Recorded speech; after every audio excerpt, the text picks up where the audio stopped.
States గుండు ఆ line పోతుంది 23.5 డిగ్రీలు 26.5 అవన్నీ చూస్తాం కదా 66.5 లైను. ఓకే సార్ చూద్దాం యుఎన్ఓ. ఓకే ఇది ఎక్కడ ఉంది ఏంటిది అదంతా అందులో ఏమేమి లాంగ్వేజెస్ ఉంటాయి అదంతా చూద్దాం. Okay so UNO united nation organization. Okay N అంటే న్యూయార్క్లో ఉంటుంది అని చెప్పాడు.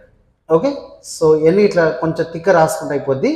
దీని హెడ్ క్వార్టర్ ఎక్కడ ఉంటుంది అంటే ఎక్కడ ఉంటుంది, న్యూయార్క్లో ఉంటుంది. హెడ్ క్వార్టర్ న్యూయార్క్లో ఉంటుంది. దీన్ని మనం ఐక్యరాజ్య సమితి అంటాం. కొంచెం తెలుగులో వినండి ఎందుకంటే most of the Telugu medium కాబట్టి. సో దీని హెడ్ క్వార్టర్ న్యూయార్క్లో ఉంటుంది యుఎన్ఓ. ఇది సెకండ్ వరల్డ్ వార్ తర్వాత ఏర్పాటు చేయడం జరిగింది.